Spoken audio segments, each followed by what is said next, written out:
Balik ke sini, siapa itu alim? Jadi jangan dilihat alim itu orang punya ilmu saja. Orang punya ilmu di Quran belum tentu disebut alim, jamaknya ulama. Surah Fatir, surah 35. Di penghujung ayat 28, paling kanan agak ke bawah sedikit. Innama yakhshallaha min ibadihil ulama. Alim itu bukan cuma pintar, tapi kata Allah itu punya sifat khasyah yang tinggi kepada Allah. Khasyah itu di atas khauf biasanya. Kalau khauf standar. Khauf, khasyah itu rasa takut. Rasa takut yang menjadikan kita berhati-hati dalam bersikap. Ada ketakutan, kegelisahan standar namanya khauf. Ustaz sampai jam berapa ya ngajar? Saya khawatirnya sampai jam 7, saya ada janji nih. Saya belum sarapan, kebetulan gak puasa hari ini.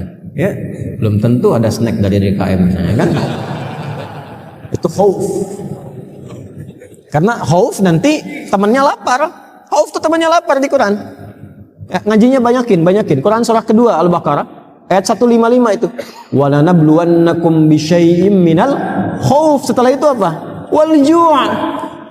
Jadi banyak orang gelisah itu karena lapar. Baik itu secara tunggal, personal, ataupun komunal. Makanya kehidupan berbangsa bernegara pun harus memastikan rakyat jangan lapar. Kalau banyak yang lapar, gelisah, maksiat banyak.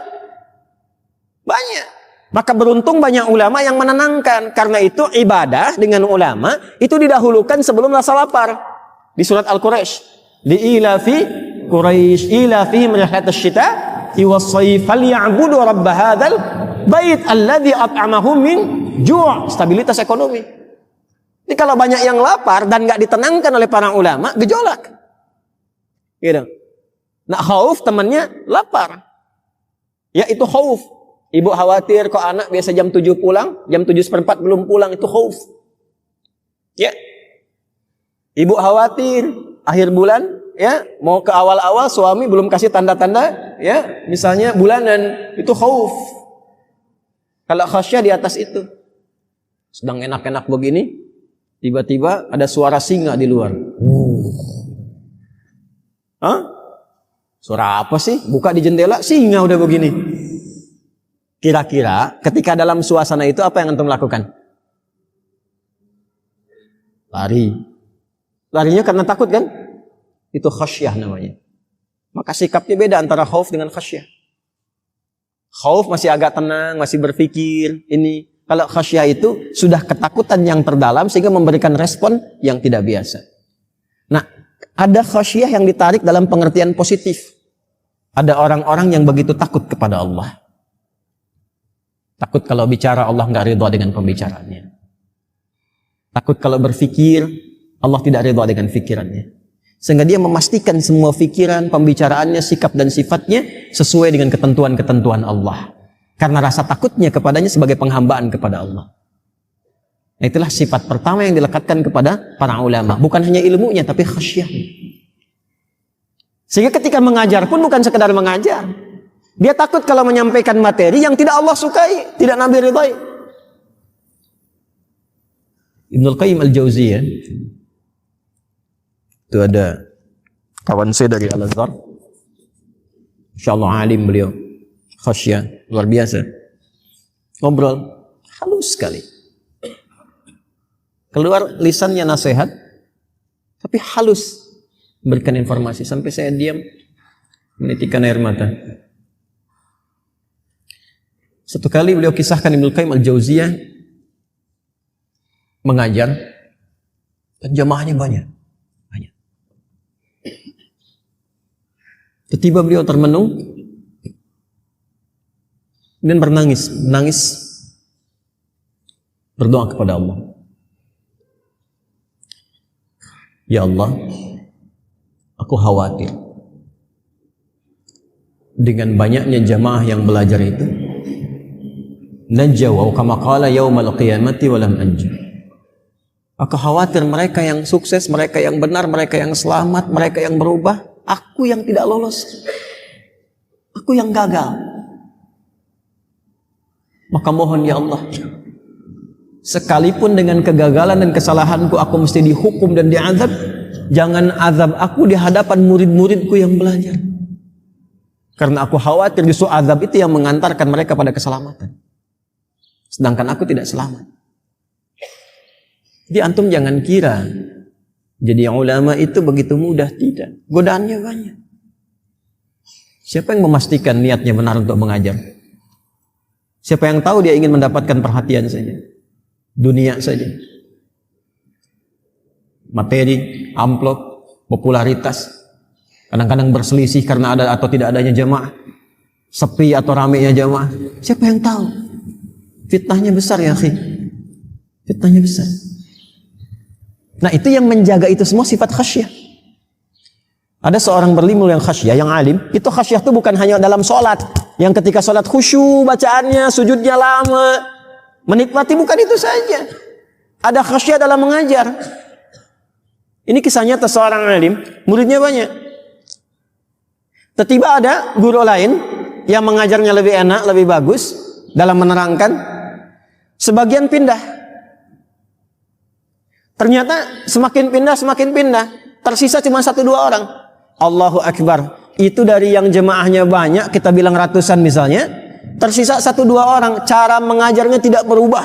Keseriusannya, kesungguhannya, perhatiannya, nggak berubah sama sekali. Ada temannya yang lihat, ditanya, antum kok ngajar 100 dengan ngajar 1-2 orang, semangatnya tetap sama. Bukankah bisa santai aja cuma 1-2 orang? Apa jawab beliau? Karena aku ini mengajar karena Allah, bukan karena jamaahnya. Ini amanah yang Allah titipkan kepadaku. Aku nggak peduli berapa yang datang, terserah Allah sampaikan berapa kepadaku. Tapi ketika Allah yang amanahkan, mau berapapun jumlahnya, maka aku merasa ketika mengajar sedang diperhatikan oleh Allah Subhanahu wa Ta'ala.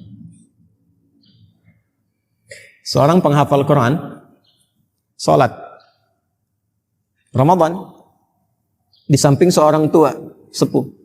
Yang satu penghafal Quran, yang satu belum hafal. Imamnya bacaannya panjang. Rakaat pertama Al-Baqarah hatam. Tarawih. Ya. Jadi begitu rakaat kedua ada goyang-goyang kakinya tuh. Begitu salam, jeda sebentar, iseng nanya. Yang kakek santai aja, diam, tenang. Ya kan? Tanya. Kek, kenapa kakek bisa begitu tenang sholat? Sedangkan saya yang hafal Quran aja udah goyang-goyang. Anda kan sholat karena hafalan Quran Anda dan kekuatan Anda untuk menunaikan sholat. Sedangkan saya sholat karena iman saya dan merasa diawasi oleh Allah Subhanahu wa Ta'ala. Nah, alim itu yang pertama kali khasyahnya. Kalau Anda menemukan orang seperti itu dan sholat di belakangnya, ya, di belakang orang alim ini yang punya sifat khasyah, yang ilmunya baik, tahu fikih salat, ya apalagi pengalaman banyak. Karena yang pertama setelah faqih itu adalah usia. Semakin usianya banyak, maka dikedepankan. Ya, dalam fikih imam. Yang pertama itu fikih imam dulu. Walaupun usia sepuh nggak tahu fikih, jangan maksa. Jangan maksa. Anda boleh jadi bos, direktur di perusahaan, tapi belum tentu jadi imam di masjid. Ya, karena saya ada pengalaman di situ tuh. Satu kali mimpin pesantren, alhamdulillah qadarullah jamaahnya itu dari pimpinan-pimpinan tuh, unsur institusi. Dan pengen jadi imam. Sebelum saya datang pun katanya, sudah positifnya itu selalu pengen jadi imam. Begitu saya dengarkan bacaannya, agak bermasalah tuh. Sehingga sering terjadi gempa. Goyang hati kita itu ya. Wah, tanya kan Pak, ini kayaknya belum ideal nih bacaannya nih untuk jadi imam. Wah, jawabannya bagus. Justru kami jadi imam supaya diluruskan di belakang oleh makmum. Saya bilang luar biasa Pak. Hebat visi Bapak itu. Gak ada beda antara di kantor dengan di sini. Bagus. Begitu dulu. Ya, kalau orang sedang merasakan nikmat jangan diturunkan dulu, nanti marah, kontra. Masuk dulu. Bagus Pak. Cuma gini, saya ingin berikan satu tips. Yang Bapak tetap jadi imam, statusnya bagus. Cuma membahagiakan dan selamat dalam bacaan. Gimana itu Ustaz? Sebelum Bapak nanti mimpin sholat, saya siapkan santri supaya Bapak bisa memperdengarkan bacaan dulu. Jadi begitu jadi imam, bacanya udah lebih bagus. Oh bagus itu Ustaz katanya. Jadi nggak perlu dibetulkan saat Bapak jadi imam. Bagus itu.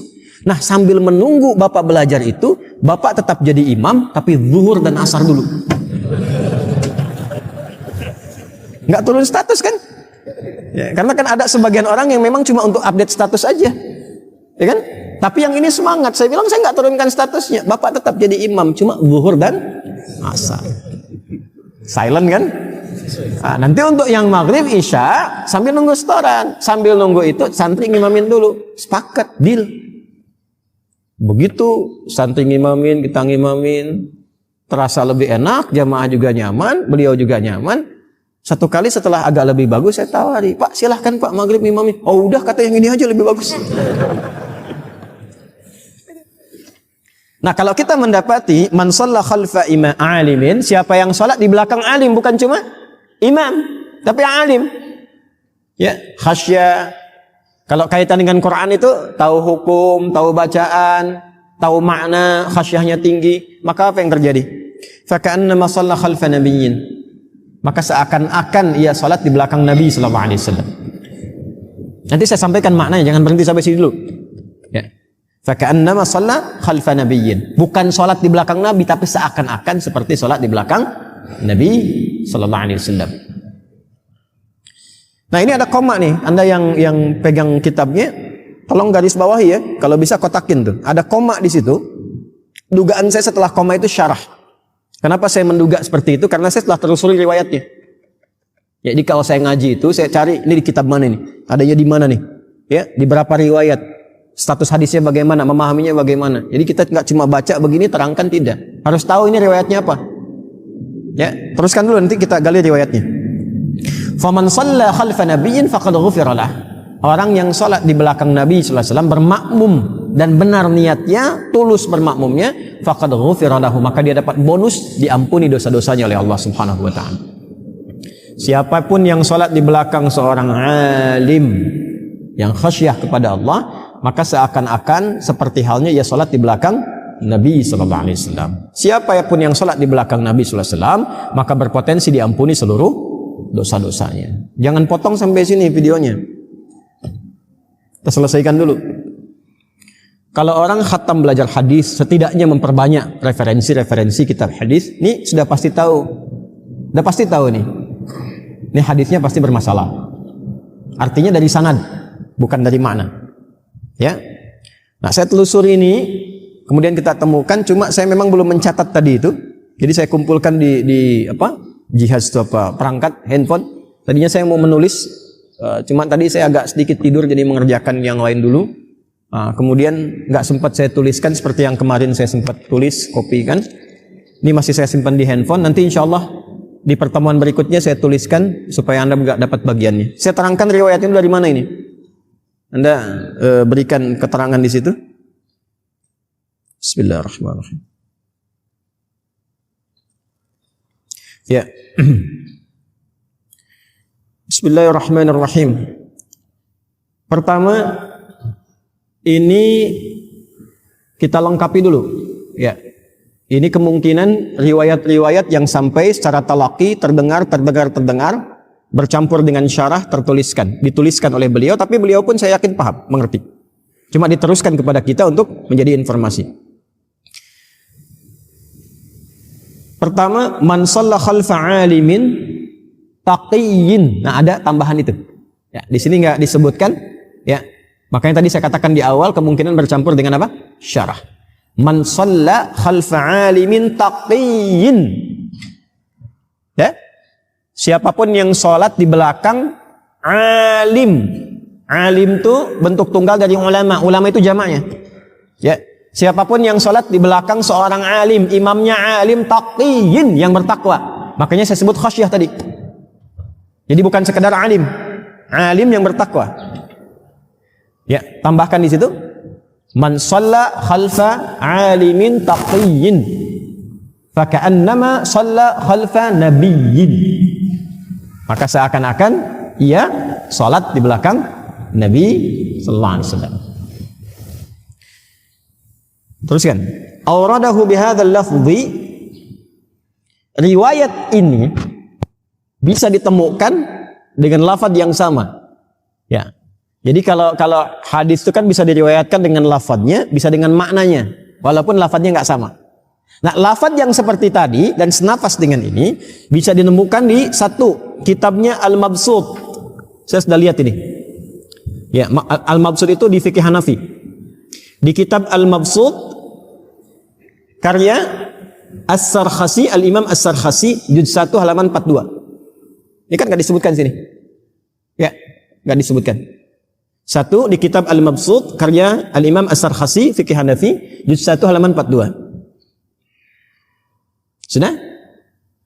Kedua, Imam Al-Marghinani. Imam Al-Marghinani dalam kitabnya Al-Hidayah juz 1 halaman 57. Juz 1 halaman 57. Nah, ini ngaji. Kita sedang ngaji ya.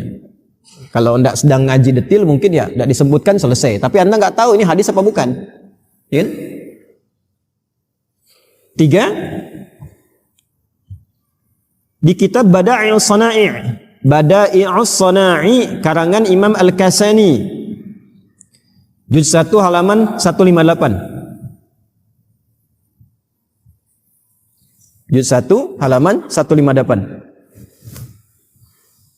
Wa ghairuhum hakadha biduni sanadin wala azmin ila ahadin minal mukharrijin. Nah, cuma sayangnya di kitab-kitab tiga yang disebutkan tadi dan selainnya itu tidak disebutkan referensinya, siapa yang keluarkan, sanadnya sampai ke Nabi. Cuma kalimat aja. Ya. Jadi informasi yang terus bersambung secara lisan. Kalau dulu kan jarang ngajinya bisa nulis-nulis gitu ya. Dulu orang ngaji itu dengan talaqi, lalu dikuatkan dengan tulisan. Nah, ini riwayat ini termasuk riwayat yang tersambungkan dari lisan ke lisan, tapi nggak bisa dilacak sanadnya siapa sampai ke Nabi. Nggak ditemukan sanad. Sedangkan dalam hadis itu ketat ketentuannya, mesti ada sanad. Sanad itu transmisi jalur orang-orang yang menerima sampai ke Nabi untuk menunjukkan kebenaran di risalah Islam, bukan di karang-karang. Kalau nggak ada sanad, berarti semua orang bisa kreasi. Ya, sudah ada mazhab Syafi'i, mazhab Hambali, mazhab Maliki, mazhab Hanafi, ntar bikin mazhab Uwah nanti. Salah. Ya. Mazhab apa? Ya. Tidak usah aneh-aneh lah. Ya. Nah, makanya kata Imam Muslim, antum kalau ngaji Sahih Muslim, itu syarah Imam Nawawi itu ada 9 jilid. Buka jilid pertama. Sejak muqaddimah itu langsung dibuka dengan babul isnadi minad din. Lalu dibuka dengan perkataan Alim Ibnu Sirin rahimahullah taala. Ya. Bab pembelajaran ilmu dalam Islam semuanya bersanad dan termasuk bagian dari agama. Laulal isnadu laqala an-nasu ma yasha'u aw kama qala. Kalau nggak ada sanad itu nanti agama nggak terjaga. Semua orang kreatif seperti apa yang dia inginkan. Gitu. Dari mana antum tahunya kalau salat itu 2 rakaat subuh? Caranya begitu. Karena kita punya pengajaran bersambung sampai ke atas. Itu yang menjaga agama. Sehingga dibuktikan agama ini benar. Islam itu benar. Kalau nggak ada itu nanti sholatnya macam-macam. Yang di Bekasi pakai bahasa Betawi takbirnya. Ali-ali Allahu Akbar dia bilang Tuhan dua gede. Ntar ke Bandung Allah anu ageng. Ini menunjukkan kreasi manusia. Jadi kalau caranya itu sudah beragam, di Padang pakai bahasa Padang, di Bali pakai bahasa Bali, di Jawa pakai bahasa Jawa, ini menunjukkan itu kreasi manusia. Islam itu karena semua pakem ilmunya tersambung, ya, dan kita temukan semua caranya sama. Yang di Arab dan selain Arab, takbirnya sama Allahu Akbar. Awal sampai akhirnya doa-doanya sama semua, caranya sama, nggak ada yang beda. Ini menunjukkan itu bukan kreasi manusia. Dan dahsyatnya mudah bisa melakukan itu. Kita kan nggak bicara bahasa Arab pada umumnya, tapi kok bisa kalau sholat itu bahasa Arab semua? Kok bisa? Ini menunjukkan kebenaran dari agama itu. Paham di sini? Nah, maka mesti ada sanad. Nah, hadis yang tadi disampaikan yang diklaim disebut sebagai hadis itu sanadnya tidak ditemukan. Maka bagaimana ulama mengomentari? Kita nggak usah komentar karena kita bukan ulama. Yang komentar harus pakarnya. Kalau pakar itu komen, kita dengar, kita pahami.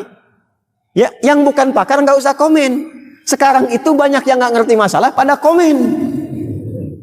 Yang paling bahaya masalah punya orang dikomenin orang lain, sehingga muncul masalah baru.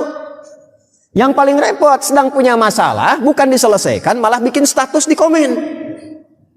Itu yang banyak terjadi sekarang. Ya. Maka apa kata para pakar?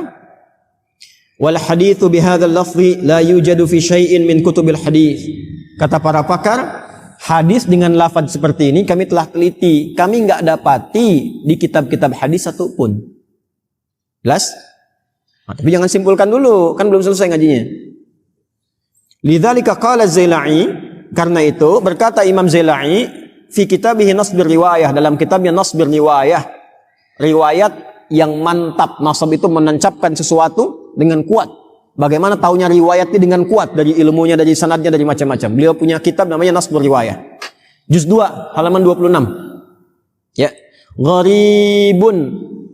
Ini halus, sopan sekali, Masya Allah. Kalau ulama tuh begitu sopan nilai orang lain tuh. Gharib. Rasanya hadis ini asing bagi saya. Asing. Gua langsung mau susu, dosa tuh. Gak begitu. Gak begitu. Ulama itu punya hikmah. Imam Al-Ghazali itu luar biasa. Seorang faqih, alim, hujjatul Islam. Semua ulama menggelari hujjatul Islam. Kalau ada orang pengen tahu tentang Islam, beliau hujahnya, dalil yang terkuatnya itu ini. Faqih, punya kitab dalam fikih, ahli usul fikih. Ya. Ngarang kitab yang magdum opusnya Ihya Ulumuddin. Di dalamnya ada riwayat hadis-hadis bermasalah, hadis palsu. Kenapa dicantumkan? Ada hikmah. Orang yang nggak tahu, nggak paham itu langsung keluar aja. Palsu itu hadis berbahaya kitabnya. Allahu Akbar. Orang nyebut hujjatul Islam, yang nyebut ulama. Ente belum masuk kategori begitu, sudah mengatakan bahaya tuh, tinggalkan ini. Anda siapa dibanding Al-Ghazali? Nah, itu cara berpikir. Nah, ini sesama ulama pun begitu. Gharib. Rasanya asing hadis ini bagi saya. Nah, kalau ada ungkapan ahli hadis mengungkapkan sesuatu, dicek dulu apa maksudnya.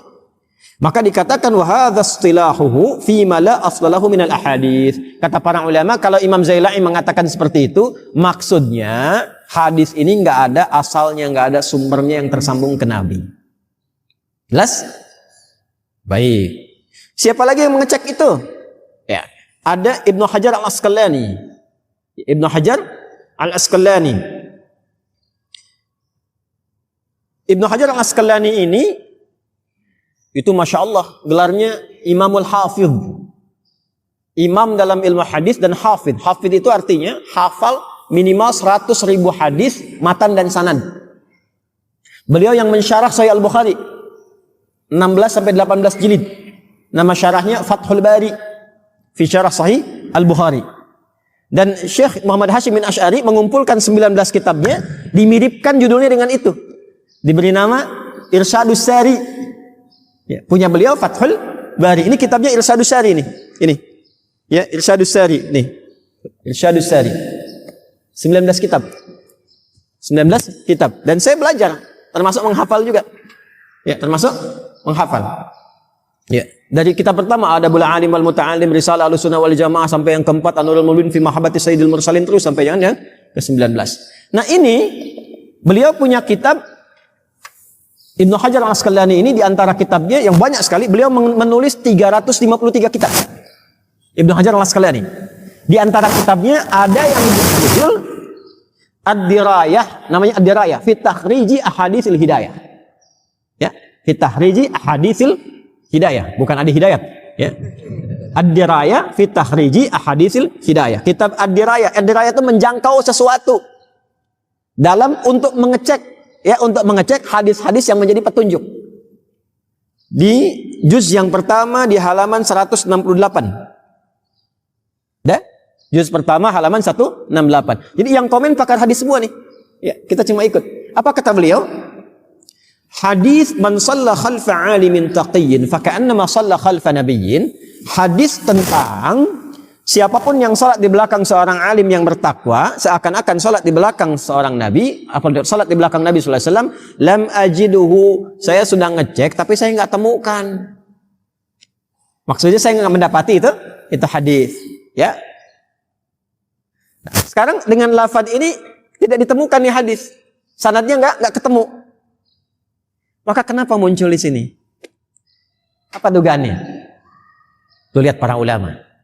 Mereka tidak langsung menghukumi, jangan amalkan, jangan dengarkan. Tidak. Tapi dicari lagi. Ada enggak riwayat yang senafas maknanya dengan ini? Sehingga disimpulkan jangan-jangan hadisnya yang ini itu sebenarnya syarahnya. Atau kalimat maknanya karena hadis boleh diriwayatkan dengan makna. Tuh. Karena itu kita temukan nanti di satu yang sama itu bisa beda lafadznya tapi intinya sama karena hadis boleh diriwayatkan dengan apa? Makna. Lihat, pernah dengar hadis ini enggak? Buniyal Islamu ala khamsin. Islam itu disusun dengan 5 dasar. Pernah dengar? Syahadatin alla ilaha illallah. Pertama syahadat. Syahadu an la ilaha illallah wa syahadu anna Muhammadan Rasulullah. Kedua, tuqimas iqamatis shalah, salat. Ketiga, itaiz zakah. Zakat dulu. Keempat apa? Puasa ya. Nah, di hadis Al-Bukhari haji dulu. Haji, kelima baru puasa. Nanti ada hadis lain yang keempat puasa, kelima haji. Ya, walaupun beda di urutan tapi sama di makna. Kenapa? Karena hadis boleh diriwayatkan dengan makna. Yang penting secara sanad dia dipastikan bersumber dari Nabi. Orangnya tidak bermasalah. Itu bedanya dengan Quran. Kalau Quran harus dengan lafadznya. Makanya Quran dihafal, hadis itu tidak banyak orang bisa hafal dengan lafadz. Karena bisa banyak lafadznya. Walaupun maknanya sama. Ya, gini. Insya Allah hari Senin saya akan ke Bandung dan ada acara khusus di malam harinya yang memang undangan terbatas. Dah, saya sampaikan begini ya. Ini kan banyak nih, ya, ada ribuan orang mungkin di sini. Keluar dari sini, coba Anda sampaikan lagi informasi dari saya tadi sesuai lafaz saya. Jangan cek YouTube. Pokoknya Anda langsung sampaikan. Hah? Kira-kira bisa nggak? Hah? Pertanyaan saya, lafadznya akan sama nggak? Tapi maknanya sama nggak? Kata Ustaz Adi. Beliau akan ada di Bandung hari Senin malam. Undangan khusus, gitu aja. Ntar saya pastiin dulu. Kata YouTube. Cek lagi. Jelas ya? Nah, itulah hadis. Jadi ketika diriwayatkan, sama isinya, lafadznya bisa beda. Karena yang mendengar dari Nabi bukan 1-2 orang. Tapi ditelusuri siapa orang itu. Supaya benar kemudian informasinya dan orangnya tidak ada masalah. Jelas? Dan ketat sekali prosesnya. Nah, sekarang kita kembali ke sini, teman-teman. Saya bacakan dulu. Teruskan.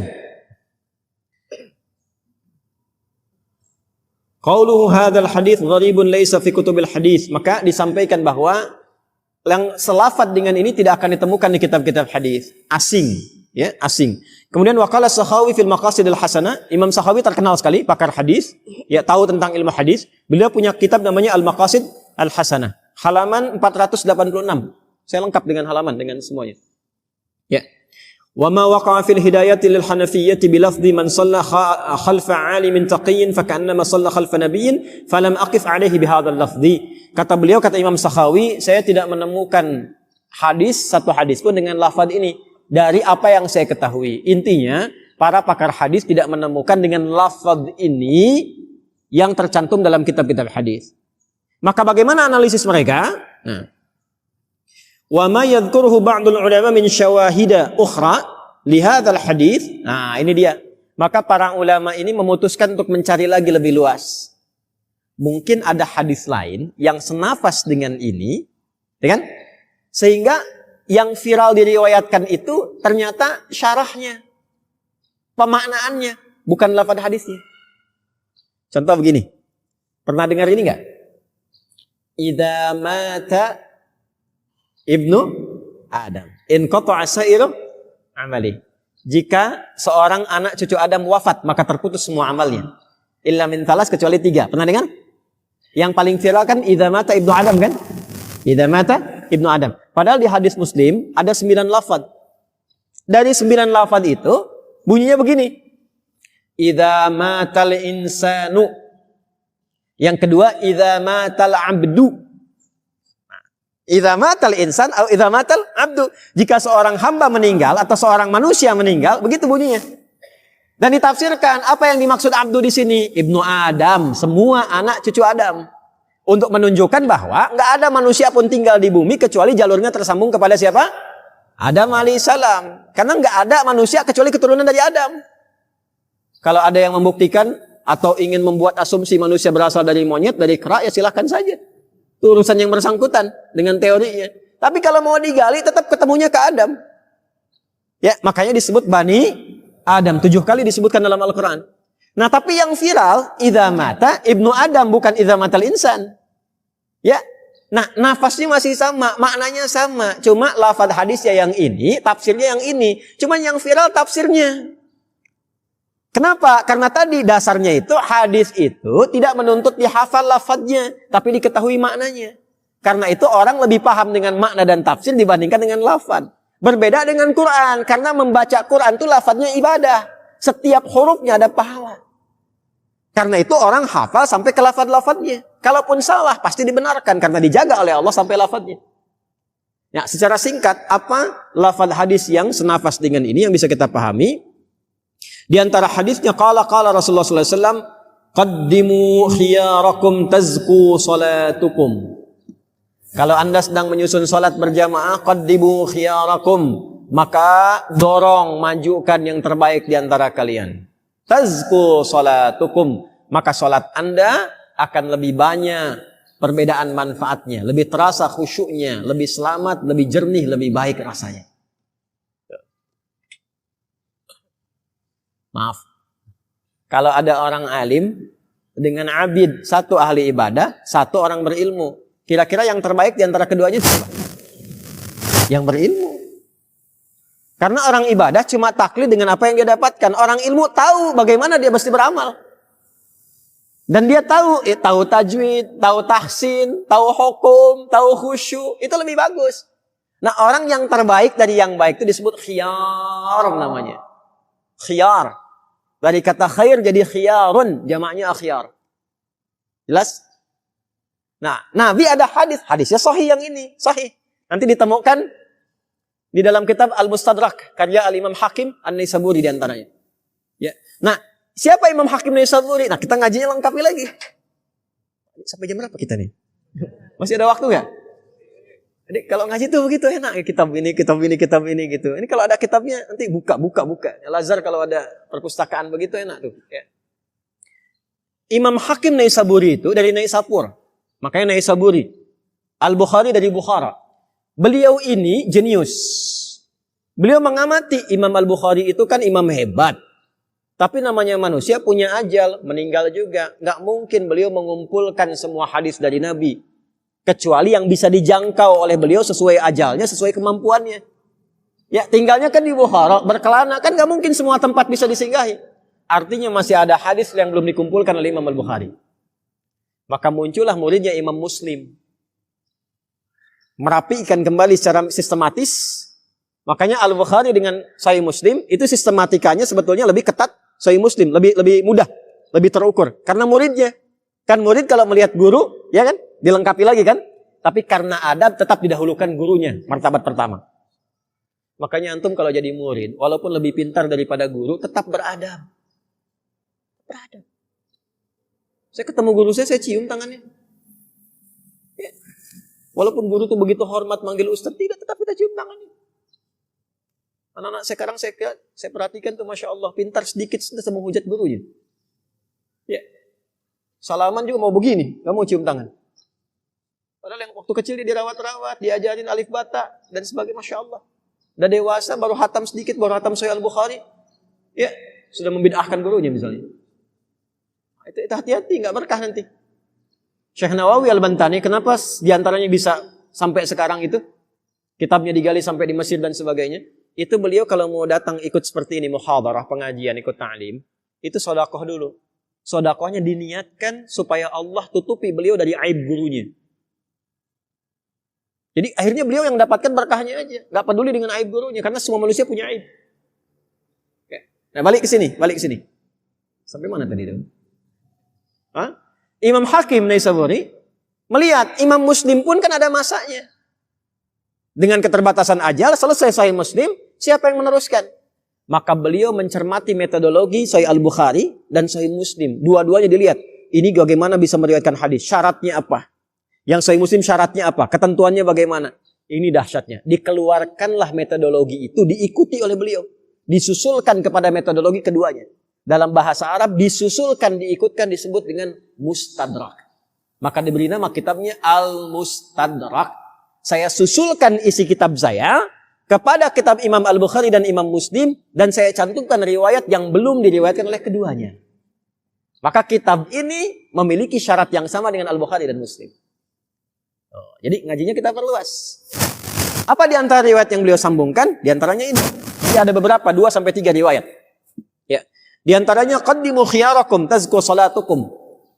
Kalau mau salat jamaah, tampilkan yang terbaik di antara kalian. Maka salat kalian akan lebih selamat, lebih baik, lebih nyaman, lebih bersih, lebih khusyuk. Ini hadisnya sanadnya benar. Tersambung kenapa? Apalagi misalnya, ini yang lebih panjang. In sarrakum an tuqbala salatukum falyummukum. Jika kalian merasa senang, merasa pengen bahagia, salat kalian diterima oleh Allah, potensi diterimanya makin tinggi, maka dahulukan yang jadi imam itu yang terbaik di antara kalian. Potensi diterimanya lebih tinggi, doa dikabulnya lebih tinggi, kan yang mewakili kita imam. Makanya kata Nabi, ya innama ju'ilal imamu liyutamma bihi fa qiraatul imam qiraatul ma'mum. Dijadikan imam untuk diikuti, bahkan bacaannya pun sudah mewakili bacaan makmum. Makanya di fikih Hanafi, kalau makmum pun diam, ini mazhab Hanafi ya. Mazhab Hanafi nih. Hanafi. Ya, mazhab Hanafi. Kalaupun makmum diam cuma ngikuti imam, itu sudah sah salatnya. Ya. Nanti Imam Syafi'i lebih ketat, mazhab Syafi'i tetap dalam beberapa bagian mesti baca seperti Al-Fatihah. Mesti baca karena bagian dari rukun, ya. Tapi di mazhab Syafi'i kalau dengar pun diikutkan, maka diikutkan pada hadis ini. Innama ju'ilal imamu liyutamma bi. Makanya kalau pilih imamnya benar, Fatihahnya benar, awal sampai akhirnya benar, itu sudah mewakili bagian dari makmum. Kalau berdoanya benar, itu makmum dapat bagiannya. Makanya kata Nabi, kalau Anda ingin bahagia, salat Anda berpotensi besar diterima oleh Allah, doa dikabulkan, manfaat dapat banyak, maka qaddimu khiyarakum. Majukan yang paling baik, majukan yang paling bagus. Nah, siapa di antara yang terbaik yang bisa jadi imam selain alimin taqiyyin? Tuh. Selain orang alim yang bertakwa. Makanya ini sebetulnya tafsir dari hadis yang tadi disampaikan. Ya. Cuma diperluas maknanya. Dalam bab apa? Dalam bab tentang ilmu dan ulama serta menghadiri majlis. Ini tafsirnya. Man shalla khalfa alimin taqiyyin fa ka'annama khalfa nabiyyin. Maka orang-orang yang salat di belakang alim, imamnya alim, bertakwa, dekat dengan Allah, maka seakan-akan salat dia di belakang Nabi, maksudnya di belakang petunjuk Nabi. Nabi yang nunjukin di hadis sahih. Ya? Itu maksudnya. Paham nggak? Paham ya? Jadi jangan hukumi dulu. Ah, ini jangan ngaji kitab ini nih. Maudhu palsu hadis yang nggak didapatkan. Iya, karena keterbatasan ilmu Anda nggak dapat. Tapi para ulama yang pakar mencari tahu hakikatnya. Gitu. Ini kalau saya nggak sampaikan riwayatnya, nanti bisa salah untuk memahami. Jadi yang dimaksud di sini tafsirnya, maknanya. Siapa yang sholat di belakang orang imam yang takwa, alimin taqiyyin, maka berpotensi sholatnya banyak diterima. Bacaannya benar, doanya dijawab. Dan imam mewakili makmum. Bukankah imam duduk di antara dua sujud baca Rabbighfirli juga? Ya kan? Rabbighfirli warhamni. Itu kalau ikut hadis Nabi tadi, innama ju'ilal imamu liyutamma bihi. Imam itu dijadikan untuk diikuti. Faqiraatul imam qiraatul ma'mum. Bacaan imam mewakili juga bacaan makmum. Antum dapat.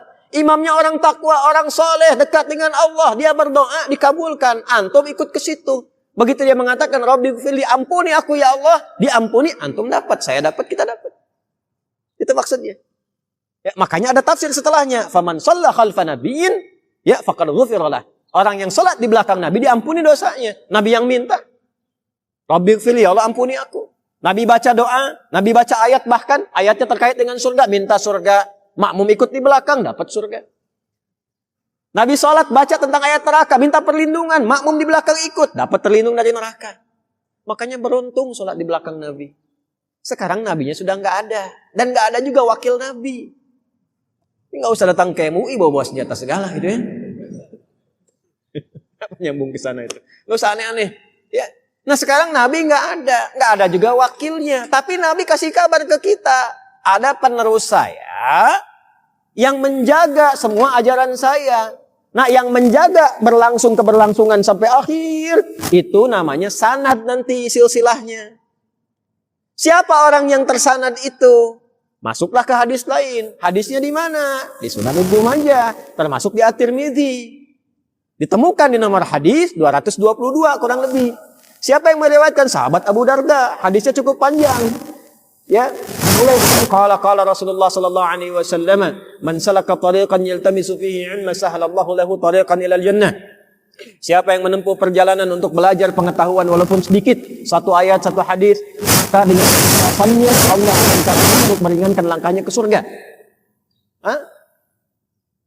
Kemudian apa lagi? Wa innal malaikata, belum selesai hadisnya. Wa innal malaikata la tad'u ajnihataha ridwan li talibil ilmi. Dan malaikat kemudian membentangkan sayapnya untuk mendoakan, memohonkan ampunan, mengaminkan doa yang dimohonkan oleh dia sejak berangkat sampai dia pulang. Ya, wa inna talibal ilmi yastaghfiru lahu man fis samawati wa man fil ardi hatta al-hitan allati fil bihar.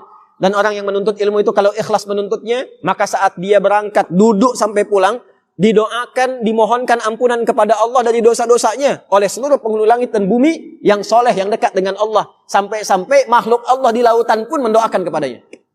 Itu hadis sahih. Hadisnya tentang bagian iman.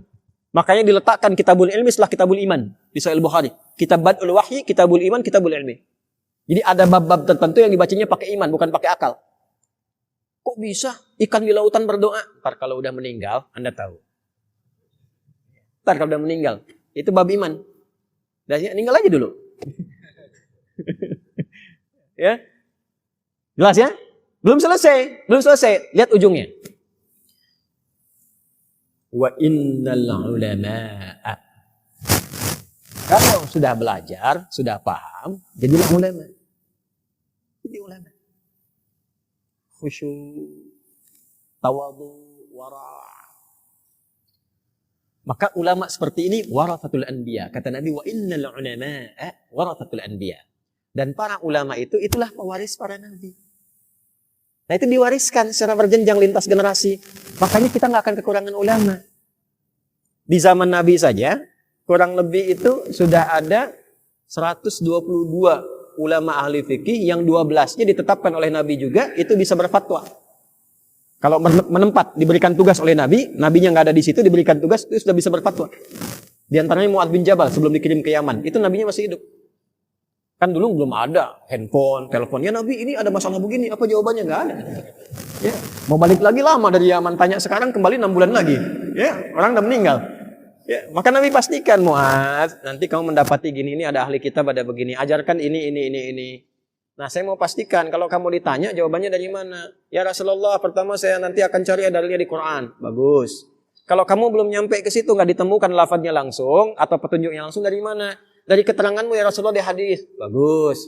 Kalau kira-kira kamu belum dapati itu, kamu akan simpulkan apa? Saya akan berijtihad mengacu pada keterangan Al-Quran dan hadis, isyarat-isyaratnya. Ditepuk. Beliau senang bersyukur. Segala puji bagi Allah yang telah memberikan petunjuk pada Rasulnya Rasulullah. Utusannya Rasulullah. Itu sudah ada mufti di zaman-zaman Nabi untuk berfatwa di tempat-tempat yang jauh dari Nabi. Itulah ulama. Nanti pengajaran itu bersambung. Sahabat menciptakan ulama lagi di generasi tabi'in. Tabi'in menciptakan ulama lagi generasi tabi'in. Makanya bersambung. Nabi mendidik Ibnu Abbas. Ibnu Abbas punya murid lagi nanti. Ada Imam Mujahid, ada Ikrimah dan sebagainya. Terus nyambung. Makanya semua ulama kita tuh punya sanad ke atas. Ya. Saya ngaji dari setiap materi itu guru-guru kami ke atas ini bersanad semua. Yang belajar dengan kami itu ada 40 orang kurang lebih. Itu belajarnya pakai sanad. Mereka azan aja ada sanadnya. Azan, Allahu Akbar Allah, ada sanadnya. Ya. Ada sanadnya. Jadi enggak sembarangan. Enggak sembarangan. Itu sampai terukur ke atas. Ada sanad. Nah, ulama yang bersanad seperti itu, yang menjaga ketentuan sampai ke Nabi, itulah warathatul anbiya. Ya. Wa innal anbiya lam yurithu dirhaman wala dinaran. Dan para nabi tidak mewariskan dinar dan dirham, bukan materi yang diwariskan. Jadi kalau ada ulama ngajarin terus ke harta, ke ini, ke itu, dan sibuk memperkaya diri, nah itu belum termasuk warathatul anbiya. Jangan potong video saya ya. Nah ini mau musim kampanye dan sebagainya. Ya. Pokoknya kalau ada video aneh-aneh atau mendukung salah satu dan sebagainya, abaikan aja. Itu pasti motong video tuh. Ya, ini saya tekankan, mohon maaf. Kembali ke sini. Nah itulah pewaris para nabi. Maka orang yang belajar pada ulama seperti ini, dia mendapatkan intisari materi yang serupa yang tersambung ke nabi. Seakan-akan belajar dari Nabi. Ulama gini, sholatnya ikut petunjuk Nabi, diikutin, sampai sirahnya dipelajarin, sampai khusyuknya dapat, ya, sampai benar-benar mendapatkan seperti petunjuk sholatnya dari Nabi. Maka seakan-akan, bahasanya faka'an nama, bagus. Tidak mengatakan sholat di belakang Nabi, seakan-akan seperti sholat di belakang Nabi. Maksudnya apa? Sholat dengan ilmu yang didapatkan tersambung kepada Nabi. Maka orang ini ketika sholat khusyuk, nyambung dengan Allah, doanya diterima, sholatnya diterima, maka makmumnya berpotensi ikut diterima. Apa kaitan dengan materi kita? Kaitan dengan materinya adalah adabul alim wal muta'alim, keutamaan tentang ulama. Kalau menemukan ulama seperti itu, cepat. Fahadzuhu bihadzin wafid. Cepat kejar, seperti menggigit dengan geraham. Belajar pada yang seperti itu. Sayangi, doakan, jaga. Karena ulama ini memang benar-benar untuk mengajar. Hidupnya itu untuk membaktikan seperti itu. Bukan sibuk dengan uang. Sibuk dengan materi, sibuk dengan ini dan itu. Tidak salah, ada ulama yang pedagang, ada. Abu Hanifah kan jualan kain, kaya juga. Tapi kekayaannya digunakan untuk support kepada pengajarannya. Bukan untuk memperkaya diri.